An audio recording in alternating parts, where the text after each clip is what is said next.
The early morning attack on the Indian consulate in Herat has made real one of the worst dangers many feared Mr. Modi could face. The threat of terror to derail his government before it even settles down. Although this attack ended without any casualties and all 4 terrorists were killed, does Mr. Modi need to brace himself for more? And how should he respond? With me is the former head of RNAW, A.S. Dullat, the executive director of the Institute for Conflict Management, Ajay Sani, and the strategic affairs editor of The Hindu, who knows Afghanistan well, Praveen Swami. Mr. Dullat, let's start with the timing. Is this intended to scupper the invitation issued to Nawaz Sharif, or at least to spoil any hopes of a meeting between the 2 prime ministers, which might just lay the foundation for a better relation? Do you suspect that that might be the intention as revealed by the timing? No, I don't think so. I think this is a pure coincidence. And I think the last thing we should do is try and link the two, because I think this has happened for quite different reasons. You know, whenever anything like this happens, it's we tend to blame the ISI or start by blaming the ISI. Let's not jump the gun here, and I'm not a ISI apologist. And if it is the ISI, then I think in due course we can deal with that. But I think basically why it has happened is that Herat has remained disturbed. It is a difficult area. In the last 3 months, the Taliban is sort of making its presence felt, because now with the foreigners, the Americans leaving, in the domestic calculus, they would like to make an impact somewhere. It's very interesting, Praveen Swami, that Mr. Dullat began by saying that he doesn't believe the timing is in some way linked either to the invitation issued to Nawaz Sharif or to a desire to try and scupper the meeting and spoil any possibility of improved relations. Because Pakistan, almost immediately after the news broke, issued a full condemnation. Do you think Pakistan fears, even if that may not be the actuality, but does Pakistan fear that this could be used to somehow spoil the meeting or scupper the invitation? I agree with Mr. Dullat that on the basis of what we now actually know, as opposed to what we might fear or suspect, it's hard to come to any firm conclusions. But I'd respectfully disagree with him about the timing not being possibly of great relevance. Past attacks on Indian missions have generally used car bombs to facilitate the first wave of the attack. And this time we've seen that a car bomb wasn't used. There's some other signs that the attack was fairly hastily assembled.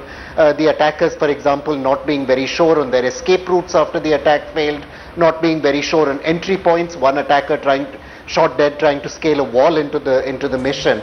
And this would suggest that whoever did it put this attack together at the last moment. And it's at least plausible that this happened because last night there were rumors, including from well-informed Pakistani journalists, suggesting that Prime Minister Sharif had agreed to go ahead with his visit. We should also remember that past attacks from 2008 on, there was no evidence initially, but at least 3 of those attacks now the United States and Pakistan and Afghanistan, blaming the inter-services intelligence for having had some role in these attacks. So I think Pakistan's got good reason to worry that things will be traced back.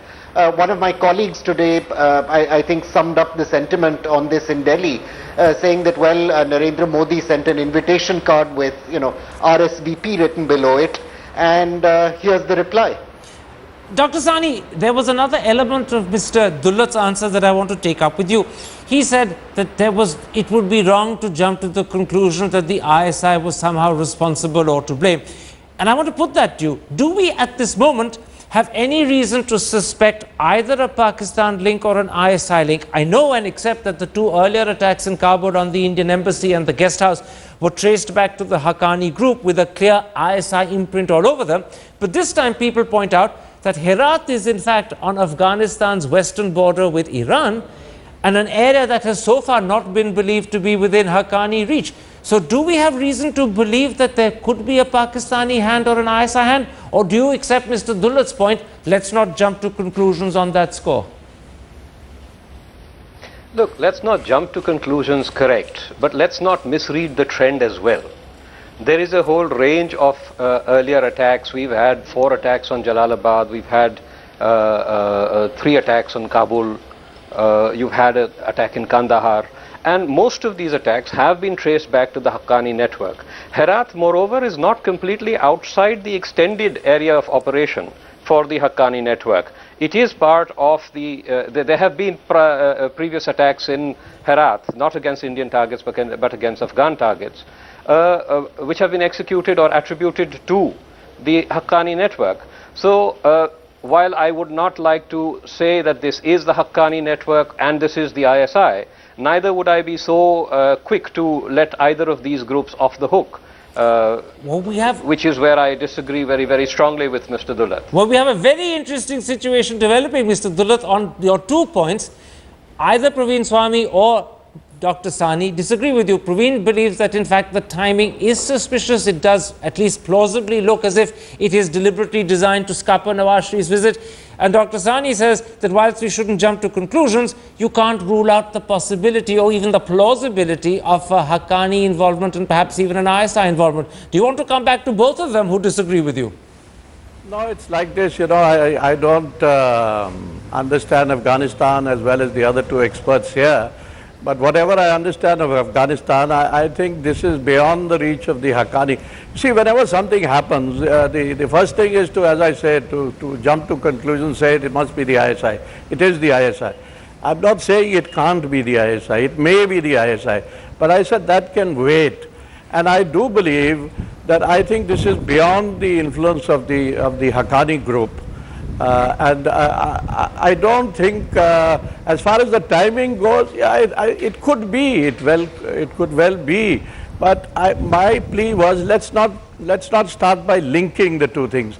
Let's deal with them separately. Even if that was the intention, then all the more reason that we should not fall for that, you know. And I think that inviting Nawaz Sharif here, I think it's a great idea. It's absolutely a brilliant initiative. I think it's a very positive beginning, and let's not spoil that. I'm not saying that it's still done, because in India and Pakistan nothing is done till it is actually done. We still do not know whether Mian Sahib is coming or not coming, but something inside me, my gut feeling tells me that he will come. All right. But let's not actually divert and start talking about Nawaz Sharif, because that's not our subject today. I want to come back to, in fact, the terror attack that's happened and widen the discussion a little. Praveen Swami, are you worried that there may be more attacks like the one in Herat? Are you worried that we're beginning to see possibly a whole series of deliberate strikes designed to test the Modi government? Because in a very real sense, Mr. Modi represents something that is an anathema to the people who undertake terror. I'll answer that in 2 parts, if I may, Karan. The first is, I mean, the big answer is absolutely yes. And the threat comes, in my view, from 2 distinct quarters. Mr. Modi, during his campaign, has used a large volume of fairly aggressive language about Pakistan, criticized the Prime Minister for a biryani meeting with Mr. Nawaz Sharif, and putting myself in the shoes of Pakistan's military establishment and its intelligence services, I'd be very curious to know if this was just campaign time polemic or whether Mr. Modi is in fact a different creature from earlier Indian Prime Ministers, and I would be wanting to test his resolve. Because frankly it's very hard to understand what he would do that was dramatically different from his predecessors if his resolve was tested. The second threat comes from jihadists within India who have quite publicly said, I'm not making up anything here, who've quite publicly said that they hate Mr. Modi and are active because they wish to avenge the 2002 riots, for which they see him as being principally responsible. We know elements of those groups have been training in Pakistan. We know that because they've been helpfully putting videotape of themselves doing this. We know that they have been working with groups in Afghanistan to enhance their military capabilities. So it ought not surprise us if what you might very broadly call these Indian Mujahideen kinds of groups see Mr. Modi's coming to power as an opportunity to act on what they have been long threatening to do.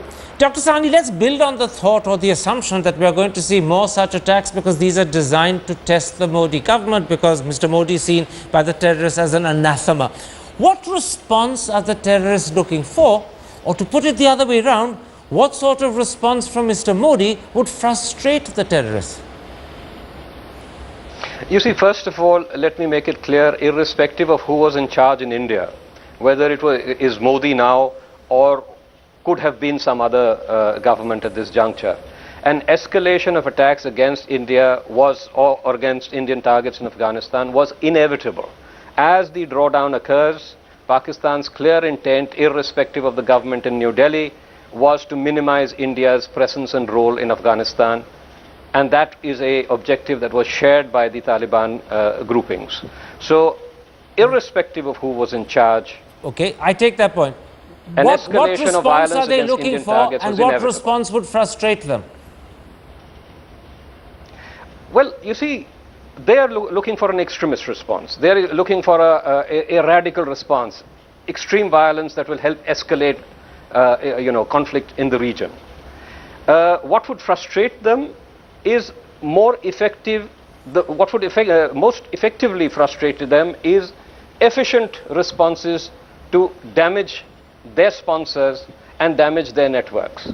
Now, that is not really, and I will come to that later perhaps, not really within the available spectrum of policy and strategy for India, because we have for decades been hollowing out our own capabilities to actually inflict direct or indirect damage on those who sponsor and engage in terrorism against India and against Indian targets in the neighborhood. Let's then move on one step further. Mr. Dullat, on the assumption that the Modi government is going to face more terror because it's being tested and because many terrorists have decided that this is a moment at which they want to see what sort of metal Mr. Modi is made of, what steps should Mr. Modi take in the short term to actually enhance India's security? I'll come to the long term later, because the long term takes planning. But what steps should Mr. Modi take in the short term to enhance India's security and protect the country from this testing of him and his mettle? You know, this thing about terror happening, I mean, this can happen any time, you know, whether it happens, what happened in Herat today or what might happen somewhere else. I take Mr. Sani's point that yes, in Afghanistan, Pakistan has not been overly comfortable. My point was different. I wasn't actually picking up on Dr. Sani's point. I was asking you, given the likelihood that terrorists will try and test Mr. Modi's mettle, what short-term measures should he take to enhance India's security and protect the country against a series of terror attacks? Should that be the likelihood? I think we are sufficiently protected. You know, if there were to be terrorist attacks, like you say, a series of terrorist attacks, a one-off thing can happen anytime, anywhere. But if you are talking of a series of terrorist attacks, I don't see the immediate possibility of that, nor do I see any great provocation for that to happen. Yeah, somebody wanting to make a point somewhere, whether it happens in Kashmir or somewhere else, it can always happen. But I don't see that happening, and I don't think we need to look at this worst case scenario, that just because Mr. Modi has come to power, that we're going to have a whole lot of terrorist attacks. I think much will depend on what Mr. Modi does. And how this government takes off and which way it is headed. We don't know as yet. Let's give it 100 days at least. We don't know as yet what Mr. Modi will do. So let's just stick. Let's stick to the possibility that Mr. Modi is being tested. You heard Praveen Swami that Mr. Dullat says, let's not look at the worst case scenario. He doesn't believe there's a likelihood of terrorists wanting to test the Modi government. Many others, I have to point out, do believe that the Modi government will be tested by a variety of different terrorists. Do you believe there are a series of short-term, I'll come to long-term later, a series of short-term measures Mr. Modi should consider to strengthen India's security? For instance, would it be wise to send more Indian troops to guard the Indian mission and Indian consulates in Afghanistan? Or as someone who knows that country, do you think we can rely on the Afghan army and the Afghan police to do that job of security for us? Well, the strength of Indian forces at Indian consular establishments, the ITBP guards there, were enhanced last year as more and more intelligence came in of possible threats. And the Afghan national security forces, contrary to some sort of very negative publicity earlier on, have done exceptionally well. Even today, the footage you were showing us a few moments ago showing them responding very, very professionally to that attack, certainly as well, if not better, than some of our own forces have done. The problem here really for Mr. Modi isn't that something that has never happened before is about to happen. We've suffered terrible terror attacks. But in a sense, Mr. Modi here is caught by his own campaign polemic. He's promised Indians that he is going to do something different on national security. He's lashed out at his opponents for not doing enough. And I quite honestly think that Indians are, by and large, voters, all of us, are fed up of being repeatedly told that, oh well, terrorism is just one of those things you have to live with. We've seen other countries around the world make substantial investments in their police forces and in their intelligence services to make their countries with success safer. Okay. And I think people will be expecting Mr. Modi to deliver on those promises very quickly. We don't know, as you say, what he intends to do. We're not privy to that. But I suspect there would be a political price to be paid for saying, oh well, this is just how things are going to be. Dr. Sani, American troops are going to be pulling out of Afghanistan during the course of the next 6 months. There'll be just a handful, literally, that will be left behind. What are the measures and long-term steps? In fact, he hasn't got long-term in his height. But what are the short-term, medium-term steps Mr. Modi needs to consider to protect India against the widely anticipated increase in terror from the West once the Americans have thinned down? Well, one thing is a very sharp review of our existing capabilities, particularly on the technical, technological and training profile. These are things that can be very quickly enhanced, at least on a certain set of initiatives. The other thing is, I think India will have to take a very strong initiative to forge an international alliance to support and stabilize the Kabul regime. We cannot simply allow, an abandonment of Kabul just because some powers in the West are proposing to withdraw. A third element is that we should try to ensure, to the degree that we have any kind of influence on American policy, that the drone capabilities that the US has continue to focus on the AFPAC region, so that there is no consolidation of the Taliban on Afghan soil, Okay. or no sustained consolidation of the Taliban on Afghan soil. Now, I don't know what degree this kind of influence even exists and whether Mr. Modi will be able to influence the Americans, but these would be some of the things that I would like to see happen. Mr. Dullat, many would think that earlier you were sounding a little sanguine. I won't use the word complacent, but sounding a little sanguine about the potential danger of escalated terror, either because of the fact that Mr. Modi is someone that the terrorists want to test, or because of the more likely eventuality that once the Americans withdraw, Taliban influences in Afghanistan will have a freer hand and India may be a natural target. Do you think there's any danger that we may see a series of terror attacks right across the parts of the country because of the changed situation in Afghanistan? No, I don't think so immediately. This has been debated a great deal. I mean, in fact, the army uses this as, or has used this as an excuse for not removing AFSPA in Kashmir from that district and a half that Omar Abdullah wanted, because the argument is that now with the Americans leaving, we will have the Taliban or the Al-Qaeda or the Lashkar or whatever now diverted to Kashmir. Well, I think if the army is doing its job on the borders, I don't see such large-scale infiltration. Every summer, when the summer sets in, we hear of infiltration. And, the passes opening, the snows melting. This is a set story. There's nothing new to it. As far as terror, it can happen. I'm not saying it can't happen, and I'm not suggesting at all that we should be complacent. There are obvious things which need to be done. I'm only saying, please don't hype it up, don't build it out of proportion just because one government has given way to another, because you're making it that much more difficult for Mr. Modi. After all, what he said during the election, the rhetoric, I mean, that's quite another thing altogether. Let him become Prime Minister, let him take over, and let him see how he deals with it. Okay. Give him a fair chance. Praveen Swami, I note the warning that we've got from Mr. Dullat, and many would agree, don't hype the situation up because you're going to end up making things difficult for your own government.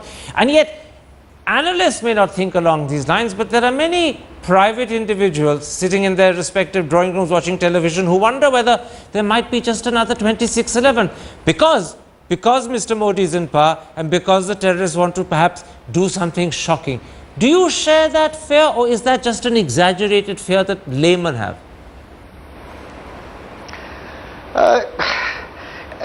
As Mr. Dullat said, there's been discussion after discussion on this. And the consensus is that Pakistan will be deterred from doing, allowing another 26 to happen because the international consequences would be too severe. The problem with these sort of arguments and discussions is that the day before 26/11 happened, nobody thought 26/11 was going to happen. And the problem with policies trying to look into the future based on what may or may not happen is that they just can't deal with crisis as they confront us. The point is to build capacities based on reasonable assessments of what might happen and policies that can effectively deter those outcomes to the best abilities of the Indian state. And here the question arises squarely, what is Mr. Modi actually going to do to fix this?